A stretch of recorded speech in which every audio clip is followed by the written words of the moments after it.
DD Tamil நேயர்களுக்கு அன்பு வணக்கம். இது நம் விருந்தினர் நிகழ்ச்சி. இந்த நிகழ்ச்சியில வாரந்தோறும் நம்ம பல்வேறு துறை சார்ந்த விருதாளர்கள், வெற்றியாளர்கள், சாதனையாளர்களை தொடர்ந்து சந்திச்சிட்டு இருக்கோம். அந்த வகையில இன்றைக்கு நாம் சந்திக்க இருக்கிற சிறப்பு விருந்தினரை பத்தி சொல்லணும் அப்படின்னா, ஈரோடு பக்கத்துல ஒரு சிறிய கிராமத்துல பிறந்து அரசின் உயரிய பதவிக்கு வந்தவர் இவர். பேருந்து பயணம் அப்படிங்கிறது எப்பவுமே மிகவும் சுவாரஸ்யமான பயணமா இருக்கும். ஊர்களை இணைக்கிறதோட மட்டும் இல்லாம உறவுகளையும் இணைக்கிற பாலமாகவும் பேருந்து இருக்கு. அந்த துறையில 35 ஆண்டுகளுக்கும் மேலாக பணி அனுபவம் வாய்ந்தவர். தன் துறை சார்ந்து பல்வேறு விருதுகளையும் இவர் பெற்றிருக்கிறார். SCTC என்று அழைக்கப்படுகிற அரசு விரைவு போக்குவரத்து கழகத்தின் நிர்வாக இயக்குனர் திரு மோகன் அவர்களை தான் இன்றைய நிகழ்ச்சியில நாம சந்திக்க இருக்கோம். வணக்கம் சார். வணக்கம்ங்க. உங்களை இந்த நிகழ்ச்சியில் சந்திக்கிறதுல ரொம்ப சந்தோஷம், பெருமையாகவும் இருக்குது சார். இன்றைக்கு உங்களை பற்றின நிறைய விஷயங்களை நாங்கள் தெரிஞ்சுக்க போகிறோம் அப்படிங்கிற ஆர்வம் எங்கள் எல்லாருக்கும் இருக்குது சார். முதல்ல உங்களுடைய குழந்தை பருவத்திலேருந்து ஆரம்பிக்கலாம் சார். நீங்கள் சொல்லுங்கள் சார், எங்கே பிறந்தீங்க? பல ஊர்களை இணைக்கிற அந்த துறையில் நீங்கள் இருக்கீங்க இல்லைங்களா சார்? நீங்கள் எந்த ஊரில் பிறந்தீங்க அப்படின்னு சொல்லுங்கள் சார். நான் ஈரோடு அருகிலேங்க பெரிய சேமூர் அப்படின்னு எங்கள் கிராமம். ஈரோட்டிலேருந்து ஒரு 5 கிலோமீட்டருங்க. இன்றைக்கி ஈரோடு மாநகராட்சியில் அந்த ஒரு கிராமம் இருக்குது. அந்த கிராமத்தில் நான் பிறந்தேன். பிறந்துட்டு அதுக்கப்புறம் எங்கள் தந்தையார் ஒரு மத்திய அரசு நிறுவனத்தில் பணிபுரித்திருந்தார். அதனால் அவருக்கு எவரி 3 இயர்ஸ் அவருக்கு அப்படியே இடம் மாறிட்டே இருக்கும். அதனால் அவர் கூடவே நானும் பல ஊர்களில் பயணம் செய்து அங்கங்கே இருந்து அங்கே படிச்சுட்டு எல்லாமே அரசு பள்ளிகள் மட்டும்தான் நான் படிச்சிருக்கிறேன் இது வரைக்கும். படித்து 12வது வரைக்கும் முடிச்சுட்டு அதுக்கப்புறம் காலேஜ் இங்கே கிண்டி இன்ஜினியரிங் காலேஜ் அண்ணா யூனிவர்சிட்டியில் ஜாயின் பண்ணேன். 83ல் 1983ல் அண்ணா யூனிவர்சிட்டியில் ஜாயின் பண்ணேங்க. நீங்கள் பள்ளி ஸ்கூல்ஸ் படித்தது எல்லாமே எந்தெந்த இடங்கள்ல சார் படிச்சிங்க அப்போ? ஏன்னா நீங்கள் சொன்னீங்க நிறைய ஊர்களுக்கு பயணம் இருந்தது அப்படின்னு. நான் இப்போ ஸ்கூலிங் எடுத்தோம்னா வெள்ளக்கோயில்னு ஒரு ஊருங்க. அது ஒரு சின்ன கிராமம். இப்போல்லாம் கொஞ்சம் பெரிய ஊராக இருக்குது. நான் பண்ணும்பொழுது அது சின்ன கிராமம். அப்புறம் கோயம்புத்தூரில் நான் படிச்சிருக்கிறேன். அதுக்கப்புறம் திருச்செங்கோடு அப்படின்னு ஒரு ஊரில், அதுக்கப்புறம் சேலம், இந்த மாதிரி ஒரு 4-5 ஊர்களில் படிச்சுட்டு அப்புறம் கடைசியாக அப்போ +2 இருந்தது. அப்போ +2 திருச்செங்கோடு கவர்மெண்ட் பாய்ஸ் ஸ்கூல்னு அந்த ஸ்கூலில் தான் முடித்தோம். 83ல் கம்ப்ளீட் பண்ணி அப்போ தமிழ்நாட்டில் இன்ஜினியரிங் காலேஜ்லாம் இப்போ இருக்கிற மாதிரிலாம் ஒன்லி கவர்மெண்ட் காலேஜஸ் மட்டும்தான் இருந்ததுங்க. ஒரு 9 காலேஜ் இருக்கும். அதில் நான் அண்ணா யூனிவர்சிட்டி தனியாக இருக்கும். அண்ணா யூனிவர்சிட்டியில் அப்ளை பண்ணி இங்கே சென்னையில் படிக்கிறேன். நான் அண்ணா யூனிவர்சிட்டி வரும்போது தான் முதல்ல சென்னைக்கே வர்றேன். அது வரைக்கும் நான் சென்னைக்கே வந்ததில்லை. கிராமத்துலேயே அங்கே இருந்துட்டு முதல் சென்னைக்கு அடியெடுத்து வைக்கிறோம். அது இந்த காலேஜ் ஜாயின் பண்ணும்போது இங்கே மெக்கானிக்கல் இன்ஜினியரிங்கில் ஜாயின் பண்ணி 83லேருந்து 87 வரைக்கும் முடிச்சுட்டு அதுக்கப்புறம் நான் போக்குவரத்து துறையில் ஜாயின் பண்ணேன். இப்போ எனக்கு என்னென்னா, நாங்கள் ஈரோடு மாவட்டத்தில் இருந்ததுனால அப்போ ஈரோடு போக்குவரத்து அரசு பேருந்து ஜீவா போக்குவரத்து கழகம்னு இருக்குங்க. அப்போ அந்த பேரில் தான் அங்கே ஜீவா போக்குவரத்து கழகம் இருந்தது. பின்னாடி கலைஞர் அரசு எல்லாத்தையும் ஒரு இஷ்யூவில் பேர் அரசு போக்குவரத்து கழகம் மாற்றினாங்க. அப்போ ஒவ்வொரு தலைவர் பேரும் இருக்கும். அப்போ ஜீவா போக்குவரத்து கழகம்னு ஈரோடில் இருந்தது. அதில் அப்போ என்னென்னா, நார்மலாகவே இந்த சேலம், ஈரோடு, திருச்செங்கோடு, சங்ககிரி, நாமக்கல் இதெல்லாம் ஒரு டிரான்ஸ்போர்ட் ஹப்புன்னு சொல்லுவாங்க. அங்கே தான் பெரும்பாலும் இந்த போக்குவரத்து தொடர்பாக டிரான்ஸ்போர்ட் தொடர்பாக நிறையா இண்டஸ்ட்ரி, லாரி, ரிக்கு, பஸ்ஸஸ்ஸு இதெல்லாம் அந்த ஏரியா மக்கள் அதில் எப்பவுமே ஒரு ஈடுபாடோடு செஞ்சிட்ருப்பாங்க. ஓகேங்க சார். ஆனால் என்னென்னா சார், ஒரு சிறிய கிராமத்தில் அரசு பள்ளிகளில் படித்தா கூட அரசில் ஒரு பெரிய ஒரு பதவிகளுக்கு நம்மளால் வர முடியும் அப்படிங்கிறதுக்கு நீங்கள் ஒரு சிறந்த எடுத்துக்காட்டு சார். நிறைய பேருக்கு நீங்கள் கண்டிப்பாக ஒரு இன்ஸ்பிரேஷனாக இருப்பீங்கன்னு நினைக்கிறேன். உங்கள் அப்பாவே உங்களுக்கு ஒரு இன்ஸ்பிரேஷனாக இருந்திருப்பாங்களே சார்? ஏன்னா அவங்க அரசு துறை சார்ந்து பணியில் இருந்ததுனால உங்களுக்கு அங்கே ஒரு இன்ஸ்பிரேஷன் இருந்திருக்கும் சார். உங்களுடைய கல்லூரி வாழ்க்கையில் சுவாரஸ்யமாக இருந்த விஷயங்கள் ஏதாவது எங்களோட பகிர்ந்துக்கோங்க சார். எப்படி இருந்தது சார் அந்த கல்லூரி வாழ்க்கை? நீங்கள் எப்படி ரொம்ப படிக்கிற ஒரு மாணவராக இருந்தீங்களா, இல்லை குறும்பு சேட்டைகள் செய்கிற ஒரு பிள்ளை அந்த மாதிரி இருந்தீங்களா சார்? நாம் ஆக்சுவலாக சென்னை வர்றேன் ஃபஸ்ட்டு காலேஜ் அப்படிங்கிற ஒரு பருவங்கிறத நம்ம வீட்டை விட்டு வெளியே வர்றோம். 12th வரைக்கும் நம்ம எல்லாம் பெரும்பாலும் அப்போ வீட்டில் தான் டெய்லி போயிட்டு வர மாதிரி தான் இருக்கும். அப்போ ஹாஸ்டல்லாம் ப்ரைவேட் ஸ்கூல்ஸ்லாம் அப்போ அதிகம் கிடையாதுங்க, கவர்மெண்ட் ஸ்கூல்ஸ் மட்டும்தான். அப்புறம் நம்மளோட அஃபோர்டபிலிட்டி வந்து இப்போ மாதிரிலாம் வந்து பெரிய செலவுலாம் பண்ண முடியாது பேரண்ட்னால். அதனால் நம்ம வந்து அரசு பள்ளியில் தான் இருக்கோம், அரசு பள்ளியில் தான் நம்ம படிக்கிறோம். ஃபஸ்ட்டு வீட்டு விட்டு வெளியே வர்றது காலேஜ் பருவத்தில் தான் வெளியே வர்றோம். அப்போ இந்த ஊரே பெரிய ஊர், புதுசாக இருக்கும். அப்போ எல்லாமே பிரமிப்பாக இருக்கும். சென்னை வந்து சொல்கிற கல்லூரி வந்து சென்னையில் இருக்கக்கூடிய அண்ணா யூனிவர்சிட்டி ஜாயின் பண்ணதை சொல்கிறீங்க. Okay sir, okay sir. அது வந்து முதல்ல சென்னையே ஒரு பெரிய பிரமிப்பாக இருக்குங்க. புதிய ஊர். இப்போ இங்கே நாங்கள் வந்து எங்களோட கிராமத்திலேருந்து வர்றதுனால எங்களோட பேச்சு அந்த கொங்கு தமிழ் தான் எங்களுக்கு நேச்சுரலாகவே வரும். இங்கே வரும்போது நிறைய எல்லா பக்கத்துலேருந்து மக்களும் வர்றாங்க. எங்கள் கூட படிக்கிற பசங்களும் எல்லா பக்கத்துலேருந்தும் இங்கே ஆல் ஓவர் தமிழ்நாடு, அப்புறம் வேறு மாநிலத்திலேருந்து அண்ணா யூனிவர்சிட்டியில் அப்போ வந்து ஜாயின் பண்ணுவாங்க. எல்லோரும் ஒரு புதிய அனுபவங்க. அப்போ ஹாஸ்டல்னு வரும்பொழுது எல்லாம் நம்ம பகுதி மக்களோடையும் பழகுவதற்கு ஒரு பெரிய வாய்ப்பாக இருக்கும். அப்போ நம்மளோட உறவுகளும் புதிய உறவுகள் நிறையா வரும். அந்த உறவுகள் வந்து நம்ம இன்றைக்கி வரைக்கும் எங்களுக்கு அந்த உறவு தொடர்ந்து எங்கள் ஃப்ரெண்ட்ஸு சர்க்கிள் வந்து ஒரு பெரிய சர்க்கிள். இப்போ அவங்க ஆல் ஓவர் வேர்ல்டு இருக்காங்க. இன்றைக்கும் எல்லோரும் தொடர்புலையே தான் இருக்கிறோம். இது ஒரு பெரிய மாற்றத்தை எங்கள் இதில் அப்படி வந்தவங்களும் எல்லோரும் வில்லேஜ்லேருந்து வந்தவங்க தான். இங்கே எங்கள் கூட படித்தவர்கள் எல்லாருமே வந்து எல்லாம் பெரிய சிட்டியிலேருந்து வந்தவங்கள்லாம் ரொம்ப கம்மி. எல்லோரும் வில்லேஜ்லேருந்து வந்தவங்க, எல்லோரும் அரசு பள்ளிகளோ அல்லது அரசு உதவி பெறும் பள்ளிகளிலிருந்து வந்தவங்க தான் இங்கே நிறைய 90% ஆஃப் த பீப்புள் இருப்பாங்க. அதனால் எல்லாமே ஒரு லைக் மைண்டட் பர்சன்ஸ் தான். அதனால் ஈஸியாக எல்லாத்தோடையும் பழகுவதற்கு ஒரு நல்ல வாய்ப்பு. நம்ம வந்து அண்ணா யூனிவர்சிட்டின்னு வரும்பொழுது அப்போ வந்து நல்ல மார்க் எடுக்கிறவங்களுக்கு தான் ஃபஸ்ட்டு ப்ரிஃபரன்ஸ் அங்கே வருவோம். அதனால் எல்லாருமே நல்லா ஓரளவுக்கு வந்து பேசிக்காக படிக்கிற எண்ணம் உள்ளவங்க அப்படி வருவாங்க. அதனால் அது மட்டும் இல்லாமல் விளையாடுற ஸ்போர்ட்ஸு ஆக்டிவிட்டி நிறையா இருக்குங்க. அதனால் எல்லா விதமான ஒரு கட்டமைப்பும் கொண்ட யூனிவர்சிட்டி அது. அதில் சேர்வதற்கு எங்களுக்கு பெரிய வாய்ப்பு. அதனால் எங்களுக்கு பெரிய ஒரு எக்ஸ்போஷர் கிடச்சிது. அதனால் எல்லாத்தோடையும் பழகுறதுக்கு ஒரு வாய்ப்பு, நம்ம ஒரு டிரான்ஸ்ஃபர்மேஷனாக அதை எடுத்துக்கிறதுக்கு ஒரு நல்ல இடமா இருந்ததுங்க. Okay sir. இப்போ நீங்கள் படித்து முடித்ததுக்கு பிறகு உடனே பணியில் சேர்ந்துட்டிங்களா எப்படிங்க சார்? ஒரு கேப் எடுத்துருந்தீங்க? அப்போ வந்துங்க நான் படித்து முடித்த உடனே 87 கம்ப்ளீட் பண்ணேன். அப்போ வந்து அரசு போக்குவரத்து கழகங்கள் வந்து அப்போ தான் வந்து பைஃபர்கேட் பண்ணி நிறைய ஒவ்வொரு புதிய போக்குவரத்து கழகங்களை உருவாக்கிட்டு இருந்த டைமுங்க அது. அப்போனால நிறைய அதில் வந்து வேக்கன்சி வந்தது. அப்போ நேச்சுரலாகவே தமிழ்நாட்டில் வந்து இன்ஜினியரிங் கிராஜுவேட்ஸே காலேஜே கம்மியாக இருக்கனால வெளியே வர கிராஜுவேட்ஸ் கம்மியாக இருந்தாங்க. அப்போ வந்து அரசு போக்குவரத்து கழகங்களில் ஓரளவுக்கு டிமாண்ட் இருந்தது. எனக்கு வந்து அப்போ ஜீவா போக்குவரத்து கழகத்தில் எங்கள் ஏரியாவில் ஓடிட்டு இருந்த பஸ்ஸஸ்லாம் அப்போ ஜீவா ஜெட்டு, ஜீவா சேலஞ்சர் அப்படின்லாம் வந்து பஸ்ஸு வித்தியாசமாக ஏரோடைனமிக் பஸ்ஸஸ்லாம் போடுவாங்க, அரசு பஸ் பேருந்துகள்.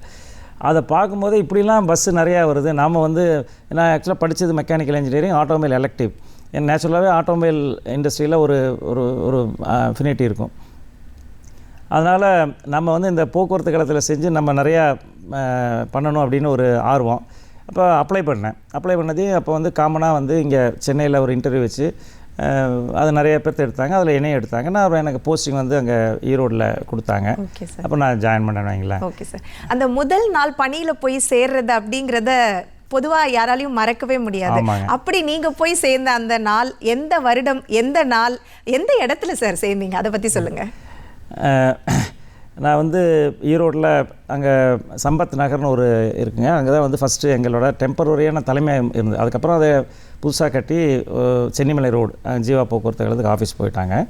அங்கே போய் முதல்ல அங்கே பர்சனல் மேனேஜர் பார்த்து கொடுத்துட்டு எங்கள் ஜிஎம் அப்போ வந்து இருந்தார்.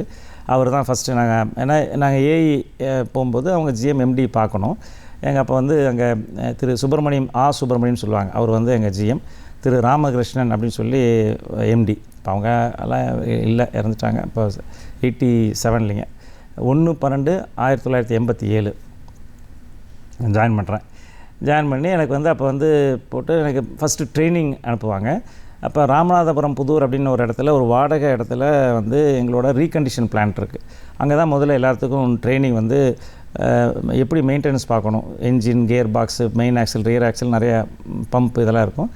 அங்கே முதல்ல போஸ்டிங் போட்டு ஒரு 6 months அங்கே வந்து ட்ரைனிங் எடுத்துகிட்டு தான் டிப்போவுக்கு எங்களுக்கு போடுவாங்க. இப்போ போய் பார்க்கும்போது எல்லோரும் வந்து அங்கே மெக்கானிக்ஸ் எல்லாம் இருப்பாங்க. அப்போ நாமளும் அந்த வேலை செய்யும்போது காக்கி ட்ரெஸ் போட்டுக்கிட்டு அவங்களோட இருந்து தான் வேலையை கற்றுக்க முடியும். அப்போ தான் அவங்க ஃப்ரீயாக நமக்கு வந்து சொல்லிக் கொடுப்பாங்க. நிறையா விஷயங்கள் வந்துங்க, நம்ம இன்ஜினியரிங் படிச்சுட்டு போனால் கூட அங்கே ஐடிஐ படித்தவர் இருப்பார், அவருக்கு நல்ல எக்ஸ்பீரியன்ஸ் இருக்கும். அவங்க தான் நிறைய நமக்கு வழிகாட்டியாக இருப்பாங்க. ஒரு மெக்கானிக் இப்போ இன்றைக்கி கூட எம்டியாக இருந்தால் கூட நான் ஒரு கிளைக்கு இன்ஸ்பெக்ஷன் போனேன்னா முதல்ல ஒரு பஸ்ஸை எடுத்து போட்டு அண்டர்சேஸில் போய் பார்ப்பேன்.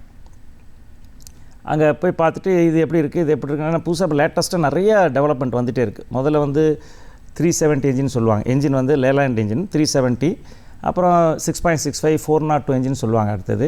அதுக்கப்புறம் வந்து அசோக் லேலாண்ட் வந்து ஹினோ அப்படின்னு ஒரு கம்பெனியோட, ஜப்பான் கம்பெனியோட ஒரு டைப் பண்ணி என்ஜின் வந்து ஹினோ என்ஜின்ஸ் போட ஆரம்பித்தாங்க பஸ்ஸஸில். அப்போ ஹினோ, அப்புறம் BS2 Hino engine, BS3, BS4, இப்போ BS6 அப்படின்னு அது வந்து அந்த எக்ஸாஸ்ட் நாம்காக இப்போ BS6 வரைக்கும் வந்துட்டாங்க. இதில் என்ன மாடிஃபை பண்ணியிருக்காங்கங்கிறது வந்து அந்த மெக்கானிக் நல்லா சொல்லுவார். இப்போ என்னென்னலாம் புதுசாக மாடிஃபை பண்ணியிருக்காங்க, ப்ரொப்பல்லர் ஷாஃப்ட் என்ன ஆல்டர் பண்ணியிருக்காங்க, மெயின் ஆக்ஸில் என்ன அவர் வேணால் டே டு டே அதை பார்ப்பார். ஒரு மெக்கானிக்கிட்ட போய் ஒரு 10 நிமிஷம் பேசினீங்கன்னா போதும், நிறைய இன்ஃபர்மேஷன்ஸ் நமக்கு வரும். அந்த பணி அனுபவத்திலிருந்து அவங்க தெரிஞ்சுக்கிற விஷயங்களை ஷேர் பண்ணுறாங்க இல்லைங்க. அவங்களாம் நிறைய வழிகாட்டியிருக்காங்க சார். அந்த முதல் நாள் நீங்கள் எப்படி வந்து பணியில் சேர்ந்தீங்க அப்படின்னு, இந்த அனுபவம், இந்த பணி அனுபவத்தில் சார் சில விஷயங்கள் உங்களுக்கு மனசுக்கு ரொம்ப நெகிழ்ச்சியானதாக இருந்திருக்கும் சார், இதை மறக்கவே முடியாது அப்படின்னு சில இன்சிடென்ட்ஸ் கண்டிப்பாக இருக்கும். அப்படி ஏதாவது இருக்கிற ஒரு விஷயத்தை எங்களோட நீங்கள் பகிர்ந்துக்க முடியுமா சார்? நிறைய விஷயங்கள் இருக்குங்க. குறிப்பிட்டு சொன்னால் ஒரு மெக்கானிக் இருக்குது, புருஷோத்தமன் சொல்லி ஒருத்தர் இருப்பார் அங்கே ரீகண்டிஷன் பிளான்ட்டில். அவர் ஒரு தனியார் கம்பெனியிலிருந்து அவர் வந்து ஐடியே இல்லை, அவர் பை எக்ஸ்பீரியன்ஸ்லாம் அவர் வந்து அங்கே அப்பாயின்மெண்ட் இருந்தார். அவர்கிட்ட போய் பேசிக்கிட்டு இருந்தாவே நிறைய, அவர் வந்து படிப்பும் பெருசாக இல்லை, 5வது வரைக்கும் தான் படிச்சிருக்கார். ஆனால் அந்த ஆட்டோமொபைலில் வந்து அவர் லேர்ன் பண்ணதை கேஷுவலாக தம்பி இப்படி இருக்குது தம்பி அப்படி இருக்குது தம்பின்னு சொல்லிட்டு நிறைய விஷயங்கள் நம்ம சொல்லி தருவார். ஒரு ரியர் ஆக்சிலில் அசம்பிள் பண்ணுறோம், ஒரு டிஃபரன்ஷியல் அசம்பிள் பண்ணால் அது எப்படிலாம் பார்க்கணும் அப்படிங்கிறத வந்து ப்ராக்டிக்கலாக சொல்கிறது ஒரு பக்கம், அதை வந்து அவர் சொல்கிற விதமே நமக்கு ஒரு நல்லா இருக்கும். அவர் எந்த பற்றி கேட்டாலும் அதை பற்றி நல்லா விளக்கம் சொல்லுவாருங்க. இந்த மாதிரி நம்ம நினைப்போம் ஐடிஐ படிச்சுட்டு வந்தவங்க தான் நாலேஜ் உண்டு, அல்லது டிப்ளமோ முடித்தவங்க தான் தெரியும், டிகிரி முடிச்சுட்டு வந்தவங்களுக்கு தான் நிறைய விஷயங்கள் தெரியும்னு நினைக்கிறோம். அப்படிலாம் இல்லை. பை எக்ஸ்பீரியன்ஸில் வந்து நம்ம டிரான்ஸ்போர்ட்டில் நிறைய பேர் விஷயங்கள் சொல்லுவாங்க. அதே மாதிரி ஒரு ஓட்டுநர் நடத்துனர் இருக்காங்க, அவங்கள்ட்ட போய் நம்ம பேசும்பொழுது தான் அவங்க வந்து நிறைய விஷயங்கள் நம்மள்கிட்ட வந்து வழித்தடத்தில் எப்படிலாம் என்னென்ன பிரச்சனைகள்லாம் வந்தது, என்ன அதை எப்படி எதிர்கொண்டாங்க அப்படிங்கிறதெல்லாம் சொல்லும்பொழுது நம்ம அந்த இதில் சமயோஜிதமாக அவங்க செயல்பட்டதெல்லாம் கேட்கும்போது ரொம்ப வியப்பாக இருக்கும். அது இப்போ மக்களுக்கு பயனுள்ள மாதிரி அந்த மாதிரியான சில நெகிழ்ச்சியான சம்பவங்கள் கூட இருக்குல்ல சார், அது ரொம்ப நன்றி சொல்லுவாங்க, அந்த மாதிரியான விஷயங்களும் இருக்கு. அந்த மாதிரி ஏதாவது விஷயம் கூட இப்போ சமீபத்தில் கூட சொல்லலாங்க. எங்கள் நம்ம ஸ்டேட் எக்ஸ்பிரஸ் டிரான்ஸ்போர்ட் கார்பரேஷன்லிங்க திருச்செந்தூர் டு அந்தியூர்னு ஒரு பஸ் ஓடிட்டுருக்குதுங்க. அந்த பஸ்ஸில் வந்து ஒரு ஃபேமிலி வந்திருக்காங்க. அவங்க ஒரு முக்கியமான நிகழ்வுக்காக வர்றாங்க, அந்தியூரில் போய் இறங்குறாங்க. பொதுவாக வந்து ஓட்டுநர் நடத்துனர்கள் எங்கள் பொறுத்த வரைக்கும் ஒரு டெர்மினஸ் போயிடுச்சுன்னா எல்லாம் இறங்கி போனதுக்கப்புறம் எங்கள் ஓட்டுநர் வண்டிக்குள்ளே ஏறி ஏதாவது உள்ளெல்லாம் கம்ப்ளீட்டாக சுற்றி செக் பண்ணிவிட்டு வண்டியில் எதுவும் இல்லை அப்படிங்கிறத உறுதிப்படுத்திட்டு வண்டி எடுத்துகிட்டு எங்களுக்கு ஷெட்டுக்கு கொண்டு போய் நிறுத்துவாங்க. அப்படி ஏறி பார்க்கும்போது அந்த வண்டியில் ஒரு பேகு இருந்திருக்கு. அந்த பேக் ஓப்பன் பண்ணி பார்த்தோம்னா உள்ளே வந்து ஜுவல்ஸ் இருக்குது, கிட்டத்தட்ட ஒரு 27 பவுன்னு. அது இல்லாமல் பணம் ஒரு 1.5 lakh, around 2 lakhs hard cash அந்த பேக்கில் இருக்குது. வந்தவங்க அதை 2-3 பேர் வந்திருக்காங்க, அவர் எடுத்துக்கிட்டார் இவர் எடுக்கிறாருன்னு சொல்லிட்டு விட்டுட்டு போயிட்டாங்க.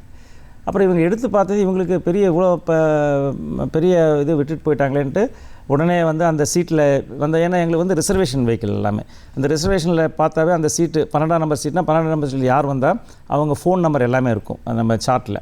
உடனே அவங்கள ஃபோன் பண்ணி அவங்க வந்து பஸ்ஸில் விட்டுட்டு போனேன்னு தெரியாமல் இறங்கி ஆட்டோவில் போகும்போது எங்கே விட்டுட்டோமா, எங்கே மிஸ் ஆகிடுச்சான்னு அவங்க பரிதவிச்சுக்கிட்டு, ஏன்னா அது ஒரு முக்கியமான நிகழ்வுக்கு போகும்போது இன்றைக்கி வந்து ஒரு 27 பவுன் 28 பவுன்னா கிட்டத்தட்ட ஒரு 30 lakhsங்க அது வேல்யூ.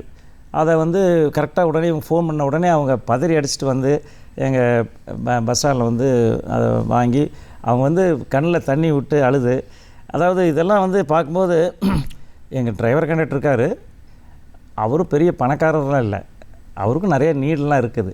ஆனால் இருந்தாலும் ஒருத்தரோட பொருள் அடுத்தவனோட பொருள் இதை வந்து அவங்களுக்கு போய் சேர்த்தணும்னு சொல்லி அந்த கடமை உணர்வோட அந்த ஓட்டுநர் நடத்துனர் வந்து பண்ணாங்க. இந்த மாதிரி நிறைய இன்ஸ்டன்ஸ் எங்கள் ஓட்டுநர் நடத்துனரோட நிறையா விஷயங்கள் ஒரு சிலர் 1-2 தவற வச்சு நம்ம மொத்தமாக அதை சொல்லுவோம். ஆனால் 98% எங்கள் ஓட்டுநர் நடத்துனரோட பங்கு வந்துங்க மிக அளப்பரியதுங்க. ரொம்ப சிறப்பு சார். கேட்கும் போது எங்களுக்கே அது ஒரு நெகிழ்ச்சியாக இருக்குது.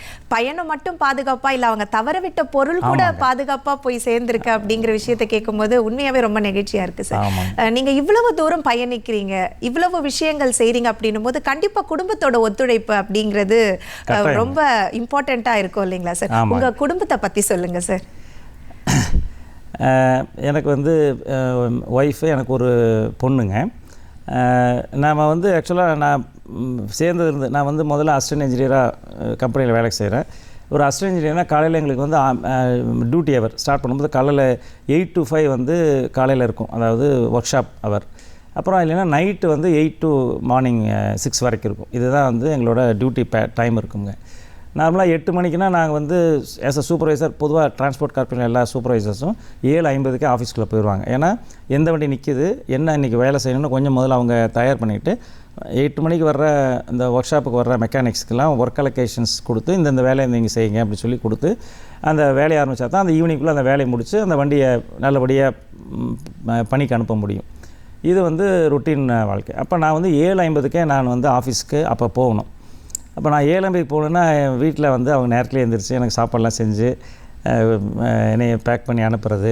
அதுக்கப்புறம் டிரான்ஸ்போர்ட் கார்பரேஷன் அப்புறம் மேனேஜர் அப்படிலாம் வந்துட்டோம்னா நம்ம முழுதாக வந்து இந்த பணியிலேயே இருக்கிற மாதிரி இருக்கும். என்ன எனி டைம் எது வந்தாலும் நம்ம உடனே போகணும்.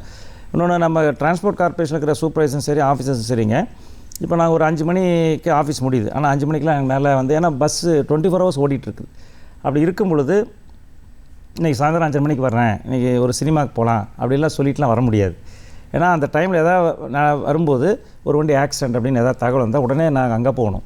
அப்போ இவங்க வீட்டிலலாம் ரெடியாக இருப்பாங்க, அவங்களுக்கு ஒரு பெரிய ஏமாற்றமாக இருக்கும். இதெல்லாம் ஏற்றுக்கிட்டு எங்கள் கூட இவ்வளோ தூரம் அவங்களாம் அதை வந்து பெருசாக முகம் காட்டாமல் நம்ம வந்து நிறைய நல்ல விசேஷங்களுக்கு நம்மளால் போக முடியாது. இது வந்து நான் ஆஃபீஸஸ் மட்டும் இல்லை, எங்கள் ஓட்டுநர் இடத்துல எல்லா எம்ப்ளாயும், இப்போ தீபாவளி வருது, ஒரு பொங்கல் வருதுன்னு வச்சுக்கோங்களேன். இப்போ வந்து 15th அன்னைக்கு பொங்கல், ஆனால் எங்கள் ஓட்டுநர் இடத்துலேருந்து எல்லா ஆஃபீஸரும் வந்து பஸ் ஸ்டாண்டில் இருப்போம். இந்த பொதுமக்களை வந்து நம்ம அவங்க ஊருக்கு அனுப்பணும். அப்போ அவங்கெல்லாம் 14ஆம் தேதி வரைக்கும் நைட்டு வரைக்கும் போவாங்க. இவங்க 14ஆம் தேதி நைட்டெல்லாம் போய் இங்கே சென்னையிலேருந்து அவங்கள கொண்டு வீட்டில் விட்டுட்டு அதுக்கப்புறம் அங்கேருந்து அவங்க டெப்போவுக்கு போய் இவங்க 15th மார்னிங் எல்லார் வீட்லேயும் காலையில் 6 மணி 7 மணிக்கு பொங்கல் வைப்பாங்க. அப்போ எங்கள் டிரைவர் கண்டக்டர் ஆல் ஆஃபீஸர்ஸ் வந்து நாங்கள் வந்து பஸ் ஓட்டிகிட்ருக்கோம். ஆமாங்க. அப்போ அது வந்து அவங்களுக்கு வீட்டில் அவங்களும் மனிதர்கள் தான். பக்கத்து வீட்டில் எல்லாம் பொங்கல் வச்சுட்டு தீபாவளி டைமில் பட்டாசு அடிச்சுட்டு இருப்பாங்க. எங்கள் டிரைவர் கண்டக்டர் வந்து ஆஃபீஸர்ஸ் எல்லாம் நாங்கள் ரோட்டில் நிற்போம், அவங்களுக்கு ஹெல்ப் அது எங்கள் டியூட்டி. அதுவும் மனமோந்து செய்வாங்க. எங்கள் எம்ப்ளாயீஸ் எல்லாருமே அதை மனமோந்து செய்வாங்க, நாங்களும் செய்வோம். இதெல்லாம் ஏற்றுக்கிற மாதிரி நம்ம ஃபேமிலி எல்லாத்துக்கும் அந்த மாதிரி ஒரு அமைஞ்சிருக்குதுங்க. அதனால் நான் இதுக்கெல்லாம் நாங்கள் வந்து எங்கள் ஃபேமிலியில் இருக்கிற ஒய்ஃபுக்கு முதல்ல நன்றி சொல்லணும். எங்கள் குழந்தைகளும் வந்து எல்லா ஃபேமிலியும் எடுத்து பார்த்திங்கன்னா ஒரு நல்ல நிகழ்வு கூட்டம் வரும், ஒரு பெரிய ஃபங்க்ஷனு, அப்போ ஃபெஸ்டிவல் டைமில் நாங்கள் அதுக்கு ஸ்பெஷல் பஸ் ஆப்ரேட் பண்ணிட்டுருப்போம். அந்த பஸ்ஸில் ஏறி எல்லோரும் போவாங்க, குழந்தைகளோட மகிழ்ச்சியாக போயிட்டுருப்பாங்க. ஆனால் எங்கள் குழந்தைகளோட நாங்கள் மகிழ்ச்சியாக ஸ்பெண்ட் பண்ண முடியாது. மற்ற நாளில் போகலாம், ஆனால் எல்லாரும் கொண்டாடுற அன்றைக்கி நம்ம கொண்டாடுறது அவங்களுக்கு ஒரு மகிழ்ச்சி. ஆனால் இது வந்து ப்ராக்டிக்கலாக வந்து போக்குவரத்து தொழிலாளர்களுக்கு வந்து நாட் ஓன்லி தொழிலாளர் அலுவலர்கள் எல்லாத்துக்கும் அது வந்து கொஞ்சம் இருந்தாலும் எங்களுக்கு எல்லாத்துக்கும், எனக்கு மட்டும் அல்ல, எங்கள் அனைத்து எம்ப்ளாயிகளுக்கும் அவங்களோட ஃபேமிலி மெம்பர்ஸ் வந்து அவங்க ஒய்ஃபு குழந்தைகள் எங்களை வந்து அவங்க சாக்ரிஃபைஸ் பண்ணுறாங்க நிறையா. இது ஒரு பெரிய அதுக்கு நாங்கள் நிச்சயமாக எல்லா தொழிலாளர்களும் எல்லாத்து சார்பாக நாங்கள் அவங்களுக்கு நன்றி சொல்லணுங்க. ஓகே சார், அந்த குடும்பத்தினுடைய ஒத்துழைப்பு தான். ஆமாங்க, அது இல்லாமல் இதெல்லாம் பண்ணவே முடியாது. அதுக்கு அவங்க வந்து நிறையா எங்களுக்கு வந்து அவங்க சாக்ரிஃபைஸ் பண்ணி எங்களை இங்கே அனுப்புகிறாங்க. ஓகே சார், அது பொறுத்தவரை அவங்க நாங்கள் எப்பவுமே அதுக்கு ஒரு நன்றி சொல்லணுங்க. நீங்கள் உங்கள் துறை சார்ந்து நிறைய விருதுகளும் வாங்கியிருக்கீங்க சார், அதை பற்றி எங்களுக்கு சொல்லுங்கள் சார். விருதுகள் வாங்குறோங்க. விருதில் வந்து ஒருத்தரோட பார்ட்டிசிபேஷனில் வராது, எல்லாரும் எங்கள் தொழிலாளர்கள் எல்லாம் எங்களுக்கு வந்து அந்த நம்ம என்ன நினைக்கிறோமோ அதை செயல்படுத்துறதுங்கிறது தான் முக்கியங்க. இப்போ வந்து நான் சேலத்தில் எம்டியாக இருக்கும் பொழுது 2021 ஹையஸ்ட்டு டீசல் மைலேஜ் வந்து வாங்கினோம் ஆல் இண்டியா. எங்களுக்கு வந்து என்ன போக்குவரத்து கழகத்தில் வந்துங்க association of road transport undertaking இருக்குது, ASRTUன்னு ஒரு அமைப்பு டெல்லியில் இருக்குது. இதில் 74 போக்குவரத்து கழகங்கள், அதாவது இந்தியா ஃபுல்லாக ஒரு மாநிலத்தில் ஒரு போக்குவரத்து கழகம் இருக்குது. இவங்கெல்லாம் சேர்ந்து அங்கே ஒரு சொசைட்டி இருக்குது. அதுதான் வந்து எங்களுக்கு ப்ரைம் எதாக இருந்தாலும் எங்களுக்குள்ளே இருக்கிற பிரச்சனைகள் அது. அவங்க வந்து எவ்ரி இயர் வந்து சர்டன் பேராமீட்டர்ஸில் யாரெல்லாம் நல்லா எந்தெந்த கார்ப்பரேட் இந்தியா ஃபுல்லாக நல்லா பண்ணியிருக்காங்க அப்படின்னு சொல்லி அவங்க வந்து எடுத்து அவார்டெலாம் கொடுப்பாங்க.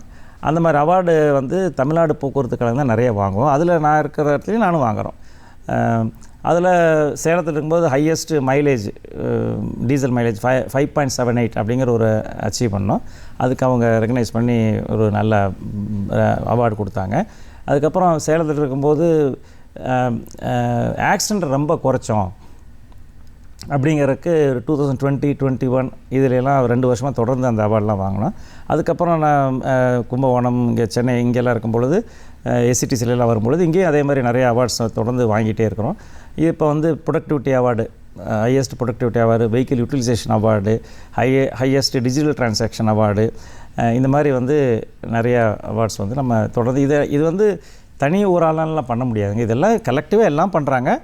எல்லாரும் சார்பாக போய் நான் வாங்கிக்கிறேன், அவ்வளோதான். சிறப்பு சார். நீங்கள் சொல்கிற அந்த விதமே வந்து அது கேட்கும்போது சிறப்பாக இருக்குது சார். எல்லாரும் செய்கிறாங்க, அவங்கள ரெப்ரசன்ட் பண்ணி நாங்கள் ஆமாம், அது நமக்கு ஒரு ஆப்பர்ச்சுனிட்டி. நான் போய் வாங்குறத விட on behalf of all employees நான் போகிறேங்க. Okay sir. அவங்களோட உழைப்பது நாம் போய் அவங்க சார்பாக வாங்கிக்கிறோம். அதுதான் நடக்குது. இப்போ ஒரு பேசஞ்சராக ஒரு பயணியாக நாங்களாம் ஒரு இடத்துக்கு போனோம் அப்படின்னா இதை எடுத்துக்கணும், அது அப்படி ஒரு பிளானிங் இருக்கும் சார். நீங்கள் அந்த துறை சார்ந்த அதிகாரியாக இருக்கீங்க, நீங்கள் சொல்லுங்கள் சார். ஒரு சிறப்பு நாட்கள்லையோ எங்கேயாவது வெளியே ஒரு லாங் ட்ராவல் போகணுன்னு நாங்கள் பிளான் பண்ணணும், ஒரு ஊட்டி போகிறோம், கொடைக்கானல் போகிறோம்னு பிளான் பண்ணுறோன்னா நாங்கள் அதை எப்படி சார் பிளான் பண்ணணும்? நீங்கள் ஒரு ஊருக்கு போகிறோம் அப்படின்னு நீங்கள் நினைக்கிறீங்கன்னா, இப்போ நமக்கு வந்து ஒரு ஆப் இருக்குங்க, நம்ம ரிசர்வேஷன் ஆப் ஒன்று இருக்குது. அதில் நீங்கள் ஃப்ரம் டு போட்டிங்கன்னா, ஃப்ரம் கிளாம்பாக்கம், அதாவது எந்த சென்னையிலேருந்து போகிறீங்க, சென்னையிலேருந்துன்னா NH45 போகிறோன்னா கிளாம்பாக்கம், NH4 போகிறதுனா கோயம்பேடு இப்போ இருக்குது. அந்த கிளாம்பாக்கம் போட்டு எந்த ஊருக்கு போகணுன்னு சொல்லி அந்த ஆப்பில் போட்டிங்கன்னா உங்களுக்கு அந்த ஊருக்கு என்னென்ன பஸ்ஸஸ்லாம் இருக்குது, என்னென்ன டைம்லாம் இருக்குது, எவ்வளோ சீட் இருக்குது, ஒவ்வொரு டைம்லேயும் எல்லாமே உங்களுக்கு டிஸ்பிளே வரும். அதில் நீங்கள் இதிலே ரிசர்வ் பண்ணிக்கலாம். அந்த சீட்டை ரிசர்வ் பண்ணிட்டீங்கன்னா உங்களுக்கு வந்து எந்த விதமான ப்ராப்ளம் இல்லாமல் நார்மலாக என்ன பண்ணுவாங்க, அங்கே போய் வாங்கலான்னு போகும்பொழுது தான் நமக்கு டைமிங் இதெல்லாம் ஒத்து வராது. நீங்கள் முதலே பிளான் பண்ணுறதுக்கு உங்களுக்கு எல்லா டைமிங் கொடுத்துட்றோம். அந்த ஊருக்கு 10 சர்வீஸ் இருக்குன்னா 10 சர்வீஸ் 10 டைமு, என்னென்ன டைப் ஆஃப் வெஹிக்கிள் இருக்குது. இப்போ நம்ம SCTC எடுத்துட்டிங்கன்னாங்க, நமக்கு நீங்கள் சீட்டு உட்காந்துட்டு போகணும் அப்படின்னாலும் அதுக்கு இருக்குது, இல்லை படுத்துக்கிட்டு போகணும் அப்படின்னாலும் அதுக்கும் பஸ்ஸஸ் இருக்குது, ஏசி பஸ் வேணும்னா அதுவும் இருக்குது. இப்போ வந்து லேட்டஸ்ட்டாக நம்ம தமிழ்நாடு கவர்மெண்ட்டில் வந்து நமக்கு நல்லா சப்போர்ட் பண்ணி இப்போ மல்டி ஆக்சல் பஸ்ஸஸ் கொடுத்துருக்காங்க. ஒரு 20 வெஹிக்கிள்ஸ் ஒரு 10 days பிஃபோர் நம்ம முதலமைச்சர் அவங்க வந்து துவங்கி வச்சாங்க. அந்த மாதிரி பஸ் இப்போ எல்லா டைப் ஆஃப் பஸ்ஸஸும் இருக்கிற ஒரு நிறுவனம் தமிழ்நாடு அரசு போக்குவரத்து கழகம். இது இன்னொன்று தமிழ்நாடு அரசு போக்குவரத்து கழகத்தை பற்றி சொல்லும் பொழுதுங்க, ஒவ்வொரு 1000 பாப்புலேட்டட் வில்லேஜ், அதாவது 1000 பேர் இருக்கிற ஒவ்வொரு வில்லேஜுக்கும் சர்வீஸ் இருக்கிற ஒரே ஸ்டேட்டு தமிழ்நாடு தானுங்க. பஸ் சர்வீஸ் இருக்கும். அந்த அந்த அந்த மக்களை வந்து பக்கத்தில் இருக்கிற நியரஸ்ட் டவுனுக்கு கொண்டு போய் விடுறதுக்கு பஸ் சர்வீஸ் இருக்கிற போக்குவரத்து வசதி உள்ள ஒரே மாநிலம் தமிழ்நாடு மாநிலம் தான். அந்த அளவுக்கு கவர்மெண்ட்டு நமக்கு நல்லா சப்போர்ட் பண்ணி இந்த மாதிரி சர்வீஸ்லாம் பண்ணுறதுக்கு பண்ணி கொடுத்துருக்காங்க. அதனால் நீங்கள் எந்த ஊருக்கு போகிறதா இருந்தாலும் நீங்கள் இந்த ஆப்பில் செக் பண்ணிங்கனாவே உங்களுக்கு எந்த பஸ்ஸு, எத்தனை மணிக்கு, என்ன டைப் ஆஃப் பஸ்ஸஸ்ஸு, என்ன ரேட்டு, ப்ரைஸ் என்ன, எந்த சீட்டு உங்களுக்கு வேணும், எல்லா தகவல்களும் நமக்கு இருக்கிற மாதிரி இப்போ பண்ணிட்டோம். அதனால் உங்களுக்கு அது ஈஸியாக இருக்குங்க. நம்ம நிறைவை நோக்கி வந்துட்டு இருக்கோம் சார் நிகழ்ச்சியில். ஆனால் ஒரே ஒரு கேள்வி மட்டும் இருக்குது சார். இன்றைக்கு இருக்கிற இளைஞர்கள் இந்த துறை சார்ந்த நம்மளும் இந்த மாதிரியான பதவிகளுக்கு வரணும் அப்படிங்கிற கனவுகளோட தயாராகிட்டு இருக்கிற இளைஞர்களுக்கு நீங்கள் என்ன சார் டிப்ஸாக சொல்ல விரும்புகிறீங்க? எப்படி தங்களை தயார்படுத்திக்கலாம்? நம்ம எதிர்காலமே இளைஞர்கள் தானுங்க. அவங்க இளைஞர்கள் வந்து அவங்கள தயார்படுத்திக்கணும் போது முதல்ல அவங்களோட அர்ப்பணிப்பை கொஞ்சம் நம்ம வந்து அதிகப்படுத்திக்கணும். ஒரு சர்வீஸுக்கு போகிறோம், இந்த பொறுப்பு நமக்கு கொடுத்துட்டாங்க, இந்த பொறுப்பு முழுக்க நாம் தான் பண்ணி ஆகணும் அப்படிங்கிற உணர்வு வரணும். இது அவங்களுக்கு ஷேர் பண்ணலாம், இவங்களே ஷேர் பண்ணலாங்கிறத விட இது முழுதாக நம்ம பொறுப்பு, நாம் தான் இந்த காரியம் முடிவதற்கு முழு பொறுப்பாக இருக்கணும். தீதும் நன்றும் பிறர் வாரான் அப்படின்னு சொல்லுவாங்க. அதே தான் இதுக்கு பொருந்துங்க. நாம் எது நடந்தாலும் நாம் தான் அதுக்கு பொறுப்பு. அதனால் காரணங்கள் தேடுறதை விட்டுட்டு அந்த வேலையை முழுதாக முடிக்கிற மாதிரி தன்னை அர்ப்பணிச்சுக்கிட்டாங்கன்னா எல்லா வேலையும் நல்லபடியாக முடியுங்க. ஓகே சார், அர்ப்பணிப்போடு செய்கிற எல்லா வேலைகளையும் வெற்றிகரமாக முடிக்கலாம் அப்படின்னு சொல்லியிருக்கீங்க. ரொம்ப சிறப்பு சார். எங்களுக்கு நேரம் போனதே தெரியல சார். ரொம்ப சுவாரஸ்யமாக உங்கள் வாழ்க்கையில் நடந்த நிறைய நிகழ்வுகளை ரொம்ப அழகாக எங்களுக்கு சொன்னீங்க சார். நிகழ்ச்சியில் வந்து கலந்து கொண்டதற்கு மிக்க நன்றி சார். நன்றிங்க. தேங்க்யூ.